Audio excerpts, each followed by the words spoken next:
Franchement, si on m'avait dit il y a 10 ans que je passerais de vendeuse au rayon photo à la Fnac à photographe de mode à temps plein dans le sud de la France avec un chien, un bébé et de trouver le temps quand même de faire mon sport, de faire mes balades et de bosser pour Canon, bah je crois que je l'aurais pas cru. Si ton rêve ultime c'est de devenir photographe et que tu as envie de pouvoir choisir tes clients, que tu as envie de pouvoir avoir un équilibre entre ta vie privée, ta vie perso et que tu as envie de pouvoir vivre correctement et bien de ta passion, bah reste avec moi parce que je vais te raconter comment j'ai fait. Hola, comment tu vas? J'espère que tu vas bien. Alors comme tu peux le voir, je suis clairement dans le mood de fin d'année en ce moment.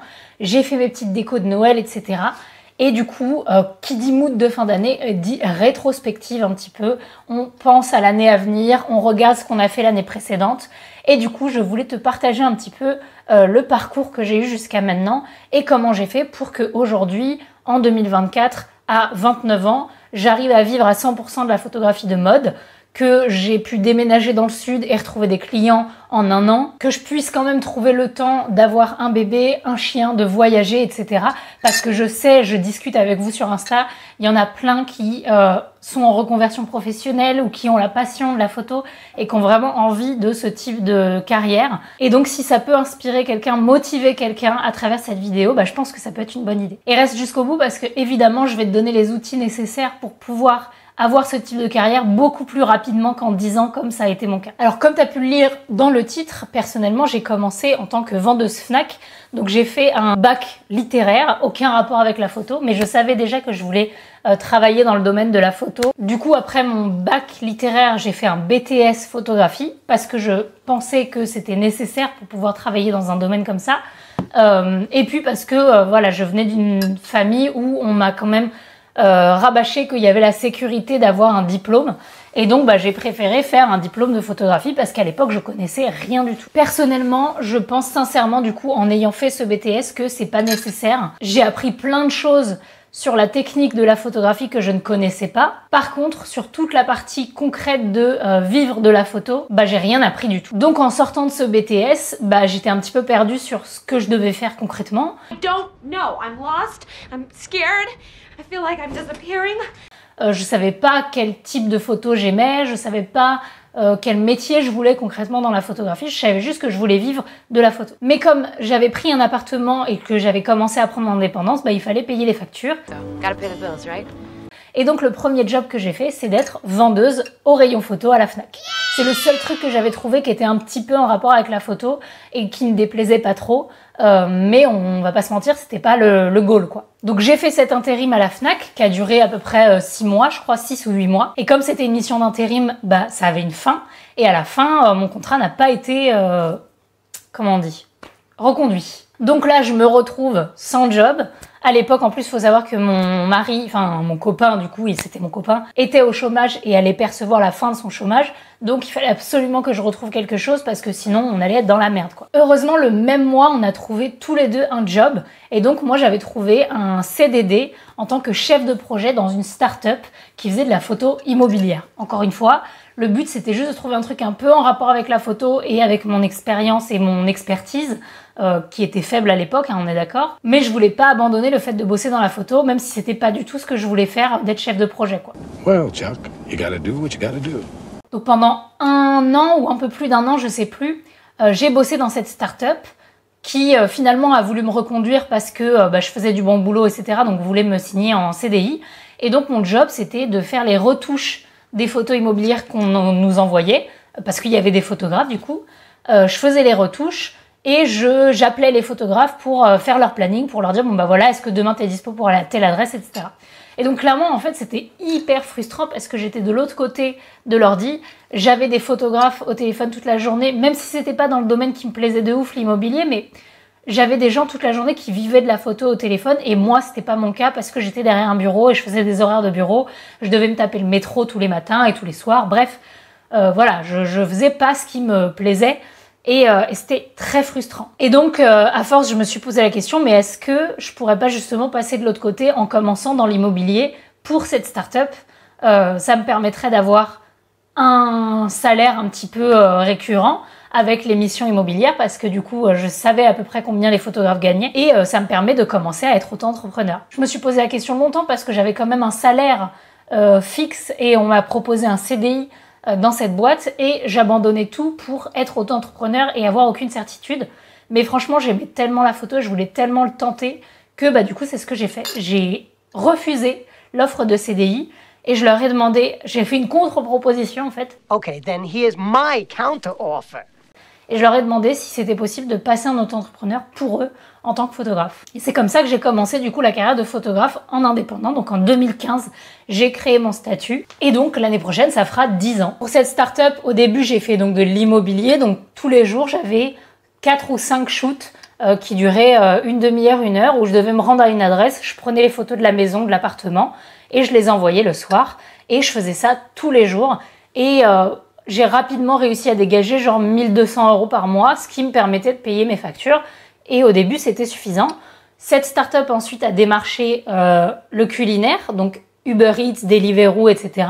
Et donc, j'ai rajouté ça dans mon portfolio parce que comme je bossais pour eux, bah, je faisais aussi les photos pour le culinaire. Et en plus de ça, j'ai trouvé de la photo scolaire pour les périodes de rentrée scolaire parce que je savais que ça payait bien. Et en effet, ça payait bien, mais c'était hyper fatigant parce qu'il fallait être debout à 4 h du matin pour se rendre dans l'école et y être jusqu'à 19 h. Et ensuite, il fallait que je rentre chez moi, que je retouche les photos et que je les envoie. Ça, généralement, c'était en début de semaine et tout le reste de la semaine, après, je faisais les photos immobilières et culinaires. Et donc, clairement, j'avais des semaines de 7 jours sur 7 en comptant la retouche, en comptant l'organisation des plannings et tout, parce que pour le scolaire, c'était moi qui organisais mes plannings. Mais ça m'a permis de vivre de la photo directement, d'avoir une activité rentable dès le début, même si c'était pas du tout les domaines qui me plaisaient. Donc j'ai fait ça pendant 2 ans à peu près. Et petit à petit, parce que je savais que je voulais quand même faire plus de la photo de portrait social à l'époque, donc quand je dis social, c'est du mariage, des bébés, des couples, etc. Bah, dès que j'avais du temps libre, je faisais des photos sociales bénévolement, gratuitement, pour des amis, pour de la famille, pour des contacts qu'on m'avait envoyés, ou alors je faisais des posts sur Facebook où je proposais à des gens de faire une séance photo. Et petit à petit, j'ai construit mon portfolio comme ça. Une fois que je pensais avoir un portfolio assez solide, ça c'est vraiment quelque chose que j'ai compris super vite, c'est l'importance du portfolio. Une fois que j'avais construit un portfolio assez solide dans le domaine de la photo sociale, j'ai commencé à prendre de moins en moins de missions immobilières et culinaires pour prendre de plus en plus de shoots social quoi. Et parce que j'ai compris l'importance des réseaux sociaux et que j'ai vraiment misé sur les réseaux sociaux, en quelques mois, j'ai réussi à avoir des clients assez réguliers dans les domaines de la photo sociale, mariage, etc. Donc j'ai eu 3 saisons de mariage complètes, non 2 saisons de mariage complètes, et le reste de l'année, je faisais des couples. J'ai pas fait de bébé, j'en ai pas fait, je crois que j'en ai fait juste pour des amis, mais j'en ai pas fait rémunéré. Je faisais beaucoup de couples, de portraits, de photos de fiançailles, d'engagement et du mariage. Et les photos de famille. Ça, j'adorais faire les photos de famille. Donc ça m'a pris quelques temps pour comprendre les codes, pour comprendre comment prospecter de manière efficace, etc. Mais j'ai réussi ensuite à transitionner vers la photo de famille, de social et de mariage. Et j'arrivais à me dégager, je crois que mon chiffre d'affaires, il devait être autour des 30 000 € par an. Donc 2500 € brut par mois, ce qui me faisait un bon salaire, je trouve, pour avoir transitionné de l'immobilier culinaire à la photo sociale. Et à l'époque où je faisais donc 30 000 € par an, j'avais plus du tout de clients immobiliers culinaires, j'avais vraiment lâché ça. Et donc là, vous vous dites, bah c'est cool, trop bien, elle a atteint ce qu'elle voulait, c'est génial, maintenant elle vit de la photo. Mais évidemment, c'est trop facile parce que c'est à ce moment-là que je me suis rendu compte qu'en fait, ce qui me passionnait vraiment, c'était la photo de mode. Pourquoi faire simple quand on peut faire compliqué? Donc, grosse remise en question de moi, de est-ce que j'avais vraiment envie de changer, de tout recommencer parce que la mode, c'est des clients totalement différents, une manière de prospecter un peu différente et tout. Et donc, vraiment, là, fallait tout recommencer à zéro, quoi. Alors que je vivais de la photo. Et donc même si je me suis posé la question longtemps, bah je l'ai fait parce que je savais que viscéralement je serais pas épanouie et accomplie si je faisais pas de la photo de mode. Et là, rebelote, j'ai dû tout réétudier, comment prospecter dans ce domaine, comment se faire connaître, comment contacter des clients de la meilleure manière, quoi leur dire, à quoi devait ressembler mon portfolio. Et même si ça a pris du temps et que ça a été difficile parce que du coup, évidemment, pendant cette transition, j'ai dû refuser des clients, parfois portraits et tout, qui payaient pour pouvoir faire des shoots mode qui payaient pas. Bah, cette transition, j'ai bien fait de la faire parce que même si ça a été un petit peu difficile et flippant, et bah, au bout de à peu près 1 an, j'ai réussi à avoir mes premiers clients dans la photo de mode.